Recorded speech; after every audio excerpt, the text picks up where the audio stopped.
Welcome to the Fantasy Champions Fantasy Football Podcast. Here's your host, Morgan Colby and Rick Lemon.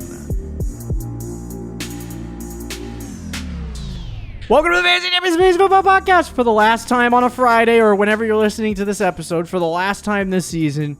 We are addressing trade targets. We used to do trade targets all the way to the end of this shebang. Yeah, that doesn't make any sense because no one's trade deadlines are like the trade deadlines pass in week 12 and 13. Our league's trade deadlines week 14 in the home league. So that goes right up to the last second. Gotta go last second. Love the deals. Love the trade deadline. I hate not making trades. I hate not having that ability there to make trades. But we're good. We're good about collusion.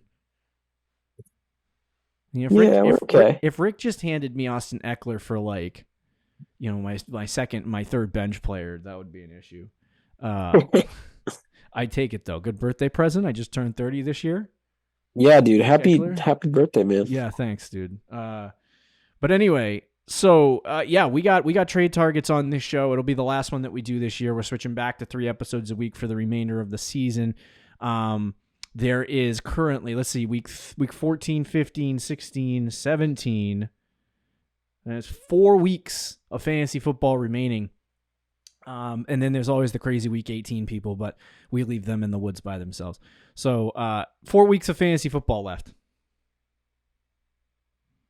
Wow. 5 if you include this week. But our content for this week is done. So 4 weeks left until we switch to 2 episodes a week. I mean, what are we doing here? We start on 2024 fantasy football. That is actually crazy to think about. Yep. So it's cruising. But let's do some trade targets. What about you? Yeah, let's do that. All right. Before we jump into our buys and sells and our trade targets this week, check out our website, fantasychampions.com. Follow us on Twitter, Instagram, Facebook, TikTok. If you're listening on Apple Podcasts, Spotify, Stitcher, or your other podcasting platforms, please leave a review. Share this pod with your friends. If you're watching on YouTube, please subscribe. Click the bell for notices, like, and comment down below any questions you may have for us. All right, so we're going to start with the buys on this show. And Rick, do you approve these, by the way? You approve?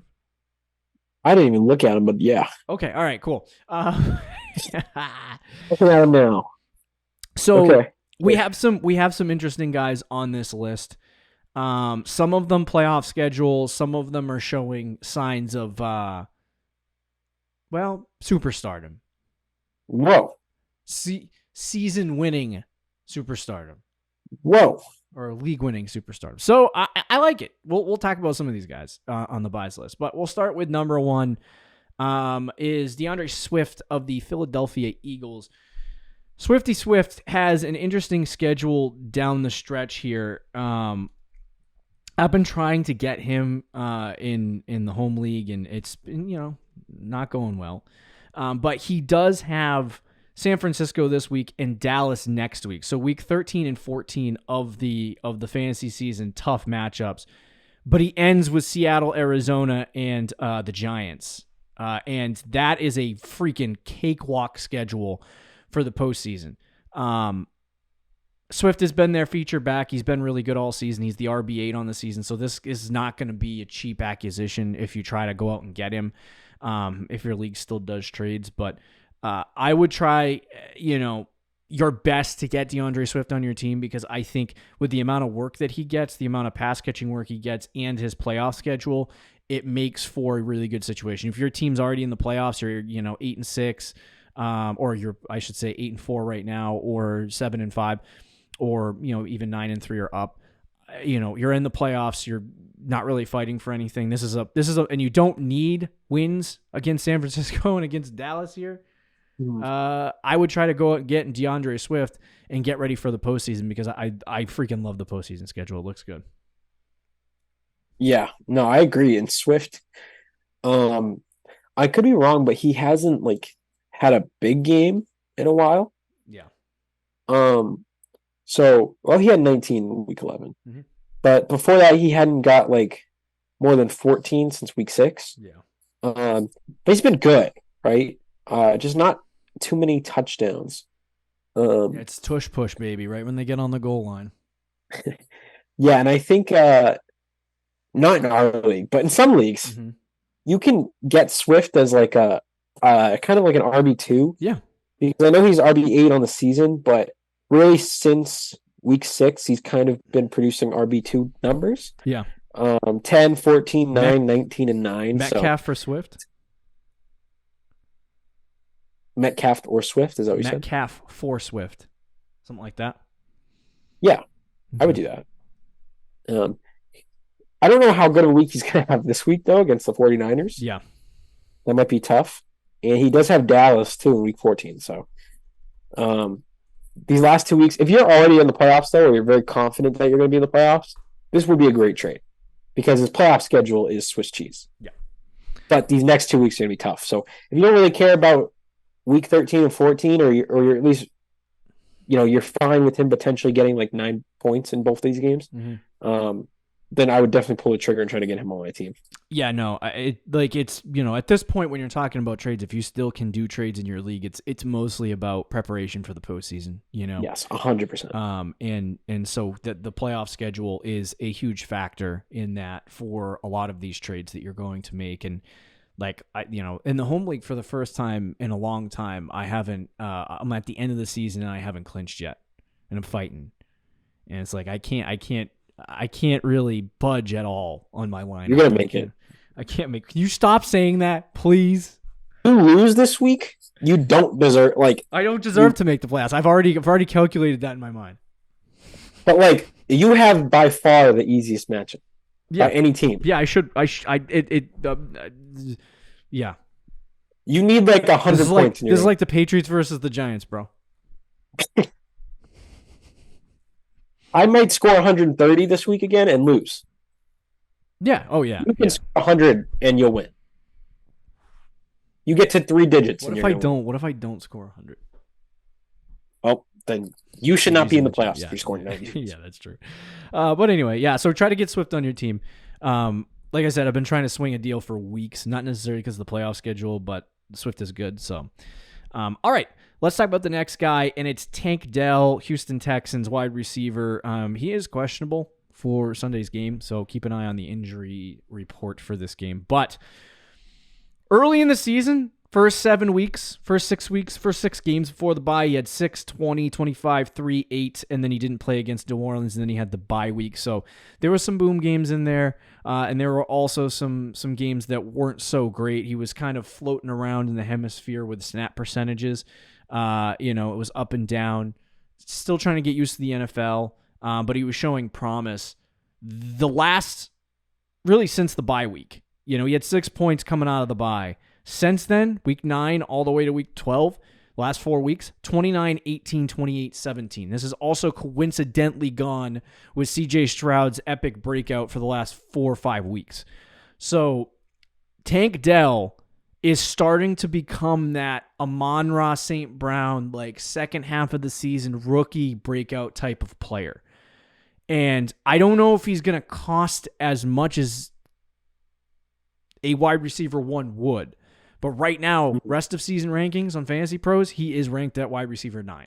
So he's listed as a wide receiver one on there. I'd probably put him anywhere between 12 to 15 rest of season here for the end of the regular season. But this is a type of player that when we get to January and the season's over for fantasy football, and we're talking about who won leagues, what guys were on the championship teams, I think we're going to be talking about Tank Dell a lot. I think we're going to see Tank Dell on a lot of those championship rosters.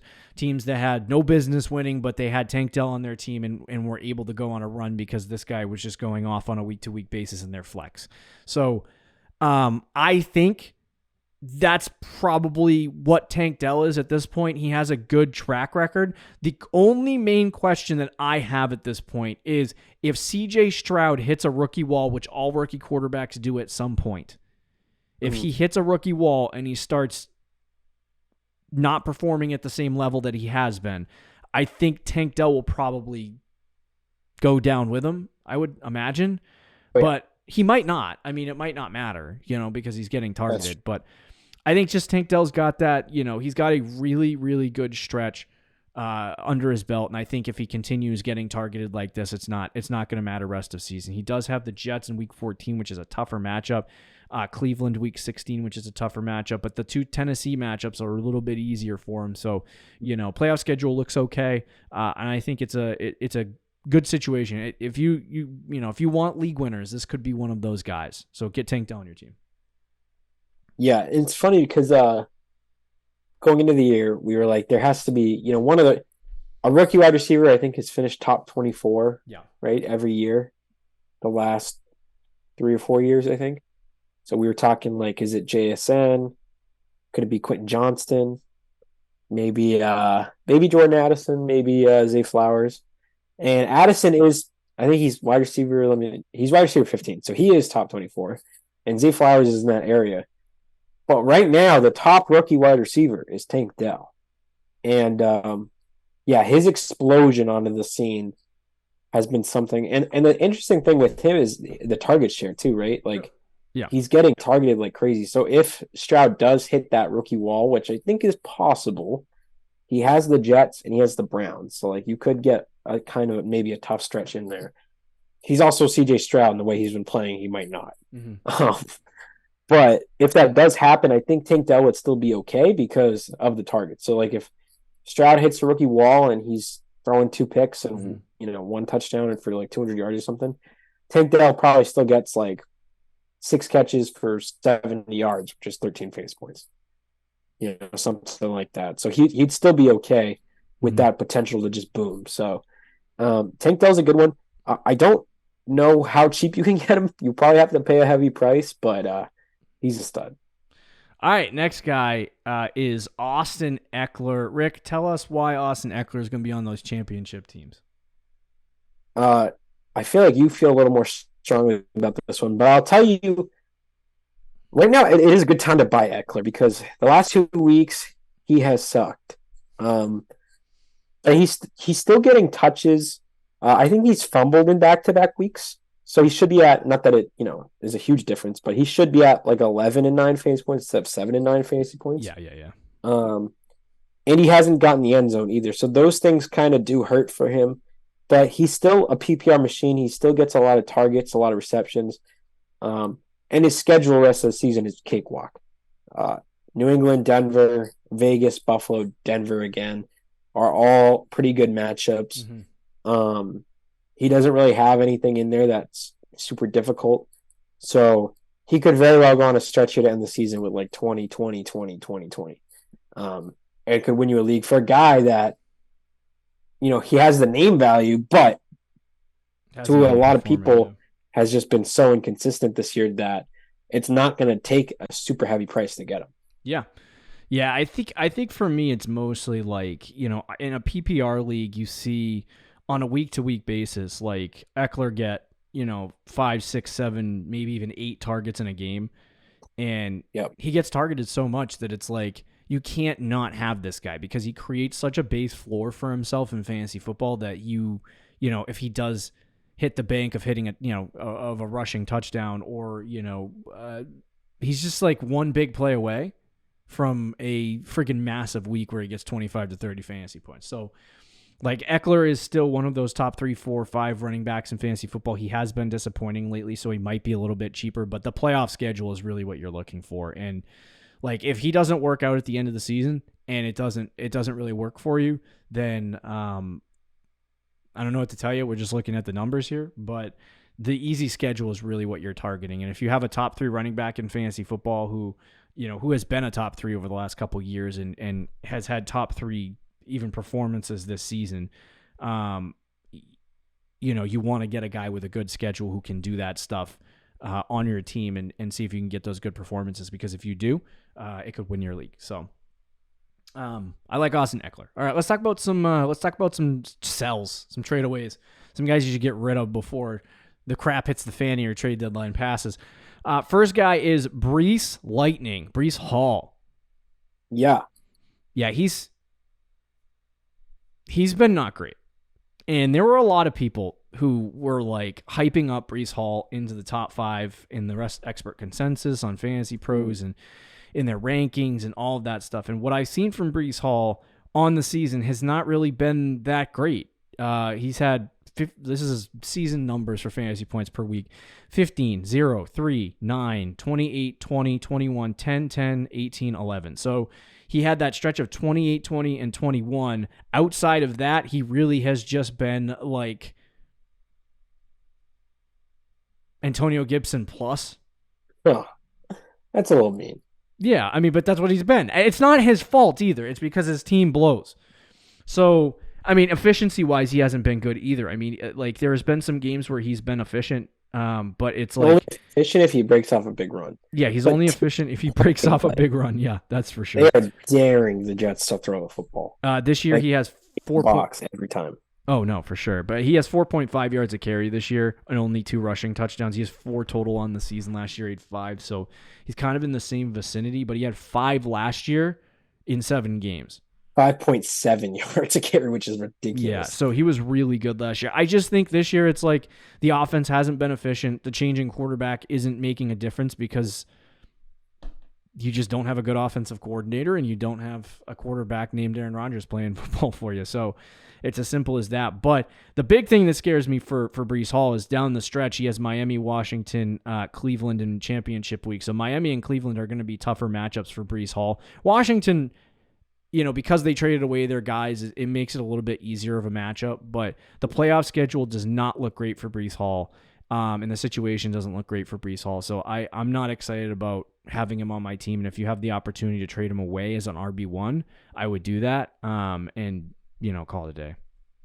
Yeah, I mean, I still like Hall, but I do think if you could trade him as an RB1, I would do that too. And the big thing with Hall is just that offense is just abysmal. I mean, we know as Pats fans, like the Patriots offense is bottom of the league, but the Jets is bottom 5 right now. Their quarterback play is atrocious. Nathaniel Hackett is still Nathaniel Hackett. So and like I said earlier, like teams are daring the Jets to throw the ball, and it's tough to see. In that schedule, also in the playoffs, not great. I also think his usage is a little odd. I don't know if it's just because he had 9 targets, so I don't really think it was a huge deal. But he only had 7 carries this week. Mm-hmm. They still don't want to give him 100% of the workload, which I understand, but it is kind of interesting to see. Well, are you, have you had Breece Hall and your concerns is the offense? Would you hold on to him in hopes that Rodgers comes back? And I don't think he's coming back, so no. It's okay. I don't think. I mean, he's on the 21 day. He said on the Pat McAfee show, if they're not in playoff contention, he's not playing. So.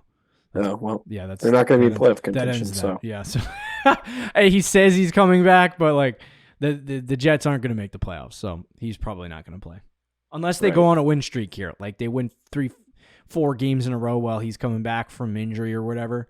But I just don't think it's not worth it if they're not in the playoffs.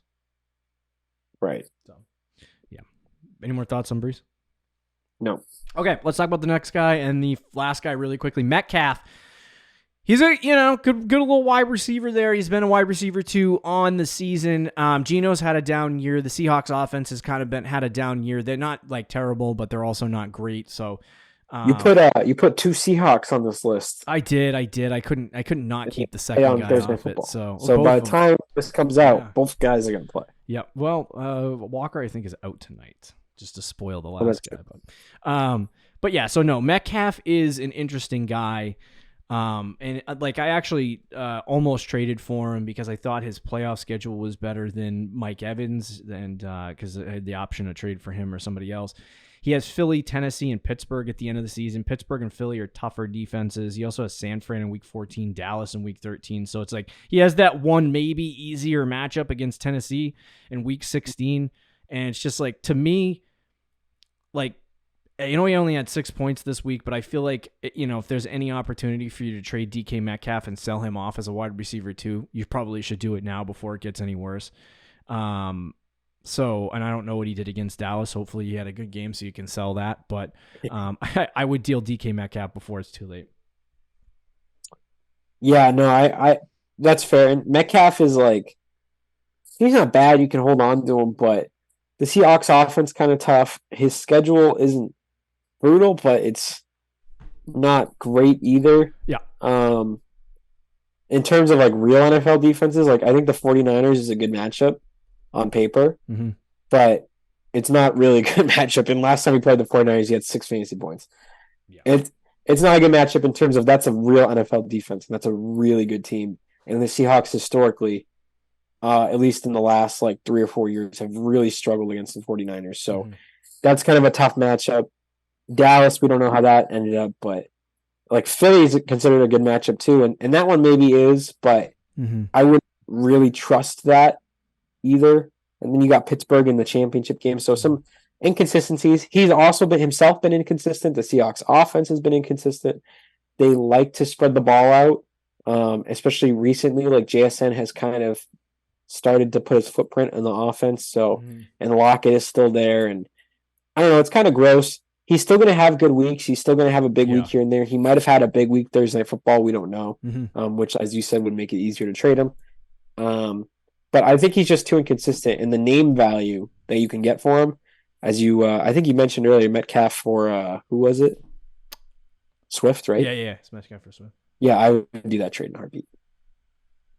Okay, let's talk about the last guy. And that is Kenneth Walker, also in the Seattle Seahawks. He has been injured, so that's the first thing. He's been inactive. He's inactive for the Dallas game. He was inactive for the San Francisco game. He got hurt in the Los Angeles Rams game, and he had kind of been dropping in snap percentage since the early part of the season. He was hovering around 65 to 70%. At one point, he hit 80% against Arizona. And then week 8, 9, 10, 11, he started completely splitting reps, if not losing out on workload to Zach Charbonnet. 41, 49, 48. And then obviously 11, the game he got hurt. So, in those games, he had 8-2, 19, and then 2.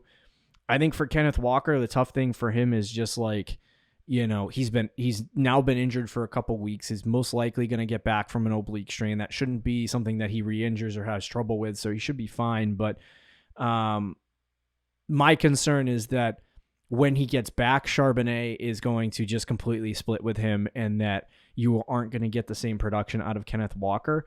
And then he also has the playoff schedule that I was talking about against Philly, one of the best run defenses in the league, Pittsburgh, one of the best defenses in the league, and Tennessee, who's also pretty good at stopping the run. So it's just not a good playoff schedule for him. It's been not a good stretch of time. And if you can still sell him as like the RB1 that people think he is, or sell him as an RB2, that would be beneficial for you to do. So I'd do that before, like I said, the trade deadline hits and you're stuck with Kenneth Walker and deciding whether or not to start him in the playoffs or not. Yeah, no, I agree. And we've talked about Walker on the show before in that playoff schedule. And I think he was on our sell list like 3 or 4 weeks ago. And that's looking pretty good now, but he's still a sell. And I know people in our league, I know people probably in other leagues still see the name, still like the player, would still trade for him, but he's probably going to be splitting. There's a chance he could be splitting when he comes back. He's battling an injury. He has a brutal schedule. There's just just a lot of red That's why I had to put him on the list. I could not. Yeah, you might have been okay with leaving Metcalf off, but Walker's got to be on there. Yeah, he's probably the number one sell still at this point. Yeah. I mean, at this point, like I said, your trade deadline is probably already passed, but if you're listening to this show, you probably haven't passed your deadline. So with that being said, it is definitely interesting this late in the season to make trades. I guess the pool of people is probably smaller for you just because people check out when they're losing, Rick. No. Yeah, I still see my lineups. All right, there you go. Oh, that's true. Yeah, but you're not making any trades. You might make a trade with me, but I might make a trade for you just for the heck of it. Yeah. But anyway, so yeah, it's like make sure you get these guys. It's going to help your team in the long run. Any more thoughts, Rick?